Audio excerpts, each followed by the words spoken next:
Voilà. yakoze ku gisusu bifa kubivuga neza. Et voilà. En plus, d'aller en public, personne m'a défendu. Donc, à direct, j'ai réplique.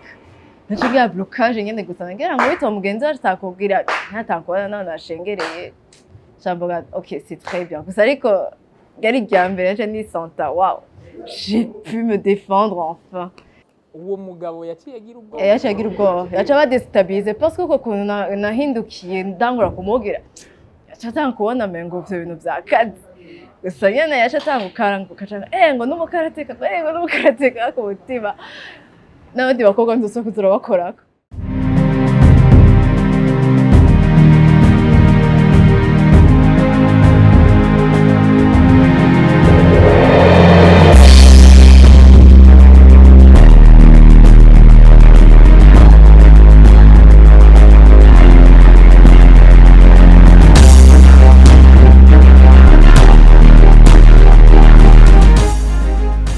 Nitwa Sarah, nkaba ndi umukinnyi wa taekwondo. Bon, je suis fan. Nkaba ndayikina ngo ngeze kuri ceinture verte. Uwo tubwira icyatumye uhitamo taekwondo. Turazi yuko ama art martial menshi mu Burundi akinwa, kubera ko wahisemo taekwondo. Donc, de base, j'aime art martiaux. Gusa tugiye kuva kera namashaka karate. Bon, karate. Gusa abavyeyi ntibakunda ko nkina karate, ko arabona ko umukobwa atangwe gukina ibintu zo kurwana biti biboneka neza. Donc, nabikunda. Après, hejeje nka université, donc urumva catangura kuguma muhira nyene kwara waje kwandika igitabu wabuze ivyo ukora. Donc, ucurondera ikintu baswe kirakuocupa. Chamba ndiko ndatambuka mu quartier sinzi nari mvuye muri ville chabona nako bagira taekwondo. Chambona façon bakubita imigere kukuntu bakwita bon parfois n'ingumu. Ari mu quartier yihe? Quartier 3. Et bon ndabaye quartier 3 Ngagara. Oui, Ngagara. Chambona bi très intéressant. Chaguma ndabandorera. Après, chanda shwa kubaza mu maître ndamubaza est-ce que moi je kunyakira iki uza achambwira ngo urumva mushaka gutangura inscription naya iki. Bon mais byari biri très bizarre. Umunsi wa mbere wewe nari ko datwega vuga wow nagiye mu biki. Gusa après rero atakonyigisha ay ma base yabo ma blocage tout ça. Datanga kuryoherwa cyane. Ico gihe washikayo nta wundi mukobwa yatanze. Taekwondo iragoye kubona nk'abakobwa. Nagiye kubabona nyene ngiye mu makomba y'abandi nasanga ari umukobwa babiri bane bake cyane. Kubera iki usanga abakobwa badahurumbira taekwondo kubwawe bazikora kubera iki? Je crois premièrement niba ari très intéressant abakobwa bashe n'ibinebwe. À vrai dire gusa nabikunda usanga hagiye usanga bakura n'ivyo ziwanje abavyeyi batabishaka yuko babijamo kabona ko biri violent kobwa si ibintu vyiwe. Moi je crois que usanga ko cyane abakobwa ni bari intéressé n'amasport. Umunsi wa mbere ushika rero muri entraînement muratanguye byagenze gute waje ufise sinzi muyita kimono mbega? Kimono ni en japonais bidya bya karate gusa aba dobok cyangwa handbok. Byagenze gute no umunsi wa mbere? Bon umunsi wa mbere navyo narifise nari nambaye tennis de sport aga collant aga pull kaliging nyene ndatangura kumva ari kiyasho cishi wow kugira nama vertige amwe donc byari bitangwa kuba dur gusa ariko nari bikunda ko byaba dur no ko ndavuga wow sanzi ko nivyo nari kubishobora parce que sinari merito no kugira nama sport menshi n'ibyo Gushika barakwankurajije nyene barakubwira bati bon uri misi yose encercle d'abahungu cyangwa gufata nk'akantu mengo navyutiza kwidevelopa kwirikana yuko uri nkitangura nariyereka ko je suis capable de faire tout ça donc nakwiza mu buryo bose acabwa arashoboye bwa bundi naragerageza kwera akabona yuko uwo mukobwa ari motive kweri mu buryo narabapase na gato bose nebaza ko nari gushobora n'ivyo bintu ariko ndagira gusa après rero tanko bamenyera cyavuga reka nze ndagabanya. Aho hari umwaka uyuhe mbere? bon nkitangura muri 2022 2022 uno munsi turi muri 2025 ah oui imyaka 3 urumva iraheze ah oui ni iki cyahindutse mu buzima bwawe muri iyo myaka 3 umaze muri taekwondo kurinda kurinda sishobora kare naragira ubwoba pfaye kubona umuntu anyagajije cyangwa ndagize ubwoba ariko ubu hoho ndarinda habasha ukuri nuko bon naguteye bon nyene ushobora guhura n'abapervers benshi ntekereza nakivuga ko usanga n'isi yose uhura n'abapervers ndakunda kwiyambarira neza mu buzima hari n'uhura yambajije tugira sport gusa arabivuye nk'umenga yagize shock yavuze none ngo none ubigirira kubera iki mwanya ucavuga urashobora kwambara ibyo ushaka nk'akajupe nk'agakanzu nk'agaki ariko uzi nyene kwidefenda kwimakira neza tuvuga t'inquiète je peux gérer je peux assumer donc ujugira confiance en soi nyene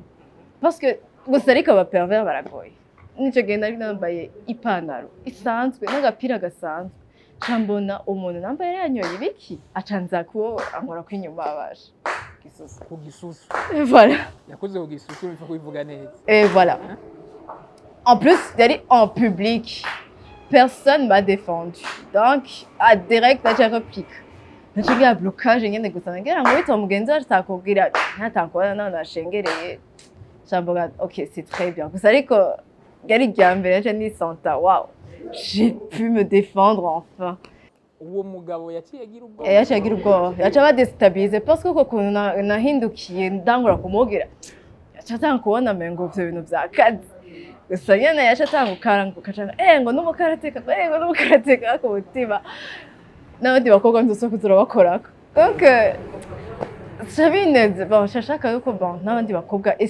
bo bijamwo kugira bashobore kwidefenda parce que si vyiza gukanta ku bantu abantu b'ubu nasigaye batakufasha bashobora guhora n'umupervers ugasanga ntihagire n'umwe agufasha ubu rero abagenzi bawe barakwitwaza kugira bon non pas trop quand même mais gusa de base de umuntu akunda kuva muhira donc amasorti c'est pas trop gusa ariko nyine tugize n'amasorti nyine ndisanta yuko nijeme ngo ntegereza kugira akantu nyine juste ubonye nk'umuntu ameze ukuntu ugereza kwegeza iruhande nka mukuru waje w'umukobwa twari dutonze ku murongo nyene ca tubona umuntu w'umupervers yari ahagaze ku mpande ko abonye mukuru wacu inyuma atakumwiyegereza cane gose bimwe byo bavuga byo kuri bibs ca takubona ko birishura ukuntu ca ndamwegeza imbere amaca nje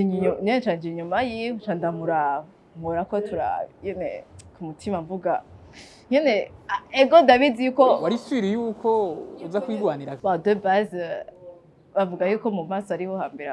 ndakugenda ubiza visage donc caca ndukoresha amaboko mpana amaguru gusa ariko iyo sport ifashaga umuntu kurinda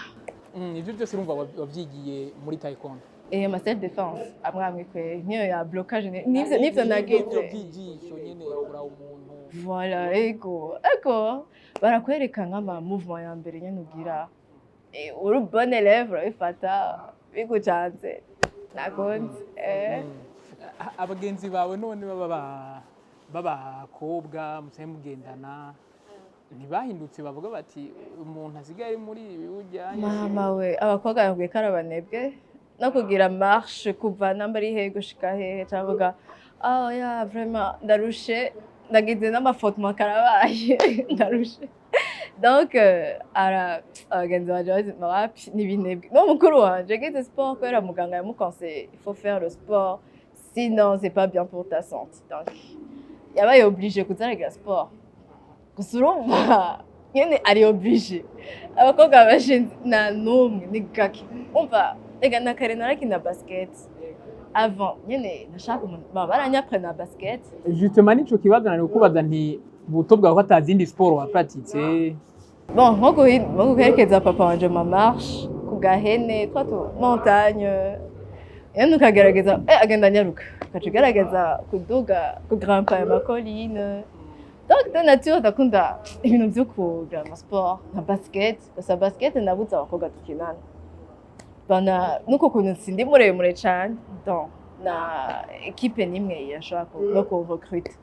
kandi kenshi barakokrita nk'abakobwa barebare iki gusa wumva nashaka siporo ngira gusa rero ca mbona rero ico gihe nariko natambuka taekwondo abantu bariko barakina ico gihe ca mba wow c'est ça que je voulais donc kuva utanguye gukina taekwondo none ko turabona aho taekwondo batera imigere cyane gose gutera umugere w'umukobwa burya ukaduza nyene hejuru gose si en fait utangura umwereka yuko nawe nufise uramukubita umuhungu umweretse yuko ubwira umukubita nawe aca kwereka yuko aje akabaye donc acagerageza gusa yiga hari n'aba ceinture supérieure apfa kuba ndi umukobwa cankinisha tuye dusanzwe ariko nk'umujura n'umuve arantikura kweri nanje ntegerezwa kwidefendre umva kubwira ndamuprovoke tegeza gukubita cane kugira asante yuko vyane biri sérieux siriho dasimba hanyuma abatipe nabo none bagufata gute abahungu ntagutinya ati ku bintu vyo kuza uwo mudiraga nabi yo sur ce question rero ibintu nk'ivyo n'Imana ibishaka sinon je suis pas très intéressée en plus ndakubwiye ko sohoka gake donc n'abahungu baje duhura reka de base apparence yanje nubwo bavyibwira yuko ndi umutaekondiste akunda kwambara n'impuzu nyene kandi iyo umaze kubona muri taekwondo abakobwa navyo bubaha n'abakobwa bari tellement simple banavyibusha n'ivyo nta muscle nimubona ariko aragwana ok je vuga uwo muntu arakaze gusa navyo wibwira kuko abahungu kenshi baravuga ati uwo mukobwa akina ibintu vyo navyo bazi bava nkubitira mu nzu no navyo bazi kenshi navyo bazi bibonera niya mbere yaga hari n'agashakoshi ababizi naho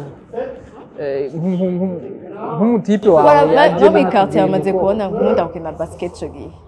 umva hariyo terrain ya basket donc barabona nkina basket bwa hari za sport ziwe hagusanga ari volleyball akora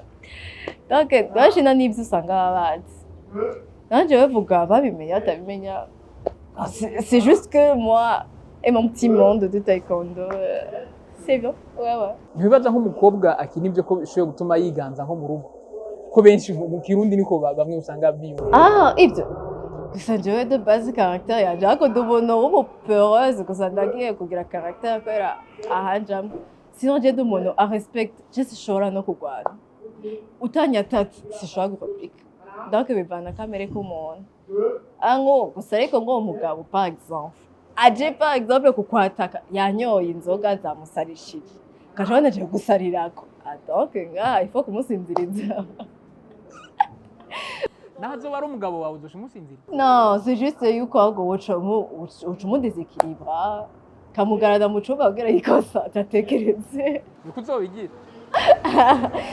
oya nawe ntiwohora n'umuyivonye ngo danse nawe niwo mubuzi amera y'inzoga niyo ugabanya kugira yabure muri taekwondo turabona kenshi yuko wavuze ko uri umukobwa umwe ngaha muri club mu makompetisiyo sinzi ko urajya mu makompetisiyo ngaha nyene sindatangura amakompetisiyo gusa ariko ndavyifuza kubijamo nzoba niteguye cane rwose kora abakobwa nabonye bakwita imigere cane yo mu mutwe papa yo mu nda donc gusa blocage ndazisanta bon nama créer bon nama nshaka kuzipratika cane gose kugira mbe forte en blocage sinon coup de pied zo mu mutwe si cane gose donc ndaca améliorer ma technique turiko turegerera kurangiza ni igiki wungutse muri taekwondo dufate abo wahasanze n'ingene uvuga uti jewe iyo ntaza muri taekwondo banarahomvye bon de base sinon mvuga abantu guhura n'abantu baje n'imico myinshi bamwe bifite imico yabo kudiscuta nabo kumenya la vie actuelle gusa ikintu catumye nera imbere muri vyo no kugira n'abagenzi nyene kaca gutuma no kurinda nabo nyene barakwigisha ko ariko uri umukobwa cyashaka kukubwira utuntu tw'udutekinike nabo nyene kugira wameliore nyene kugira nyene akubwira guforge anora yambwiye ngo dans 10 ans wewe turi gikoko donc bashaka nyene be supérieur gusa ko ndakunda abantu bambusta justement urumva kuri inspiré urumva kuri inspire gushika kuri fate gushika kuri elite aho uzoba uri gihangange nyene nko muri iyo 10 ans urabona aho uzoba ukirimo ndabikunda ico cyo ndabikunda gusa kuba professionnellement forte je sais pas bizovana kora nabonye abari abagwana nabonye yuko afise niveau iri hejuru gusumba jewe donc ndaciye améliore gusa ariko avec beaucoup d'entraînement ntushobora kubatsinda ah oui ni igiki wobwira abandi bakobwa dufate baba uno munsi bavuga bati ngiye sinshobora kugira ama sport do combat ayo ma martiaux ndayibona mene by'abahungu gusa ni igiki nk'ikintu bababwira kamo batera navuga byiza ni kwiga kugira ama self defense bon na taekwondo ni art mu zindi gusa ariko irafashe ukungene yigisha ama self defense gusa byiza ifo ko umukobwa amenya kwidefendre parce que misi yose kwama uri mu victime vulnérable birashisha bon gusa pfuma basi ikibi kugushikira widefense na gato basi wagerageje pana kora kanuye amaso nyene waretse uko ariko gusa wagerageje hasi no muntu kumumomora ijisho cyangwa ukavungira iki naho yaba yakukubise hose sawa sawa gusa nacura bafye ndavuga un peu basi il faut misi yose kugerageza kumenya kwidefendre byo byiza ku bwawe abagore cyangwa abakobwa baba victime y'amaviol tiyabashobora bose bazi non vy'amaviol biri différent bashe ibintu biri vaste ariko usanga soit usanga bagushimura urumogi canke baguhenze bagize iki donc bivana ariko mu kirundo bagufata ku nguvu urumva bagufasha ugasanga n'umuntu umwe yagufashe w'umuhungu kubera udashoboye kwidefendre bivana n'inguvu jaho byose biravana donc hari n'indi sport kandi shaka kuguma muri taekwondo yonyene hari n'indi sport nifuza ko nojamwo sinzi ko mu Burundi ko bazigira jijutsu ni sport nyene gusa yo nyama cancane yorohera abafami cancane kwidefendre yo irafasha hageze mu bintu vy'ama violence n'ivyo gusa yo irafasha uyizi par rapport y'izo taekwondo n'izo zindi donc ko travailler ma muscle yo ku maguru par rapport y'amaboko usanga n'ama technique yo kwizinga ku muntu bishaka kumera so forme ya judo kunde tugushimire nibaza yuko wakoze kubona wemeye kuduha ino interview tuzigaro dusanga uri kuri ceinture verte usigaje zingaho gira mbega uheze ko nta diplôme ntibaheze bleu na rouge après ni noir uzabona umukobwa wa mbere ngo bifise mu non barahari zakubwiye yuko hari n'undi afise niveau presque ni à mettre muri club iwanyu ariko uzobura wa mbere pana muri club iwacu sinzi gusa mengo n'umukoce muri ivyo vy'ama fédération yaho hari n'abandi nabo nyene baba ceinture noire gusa si benshi narenga batatu tari bane gusa ni bake cane uravye abahungu baba buzuye gusa hari abana ariko co maze gukunda abana b'abakobwa usanga bakiri jeune gusa nanye c'est pas nombreuse mais barahari gusa ariko abakuze nka jewe si benshi cane merci beaucoup merci à vous aussi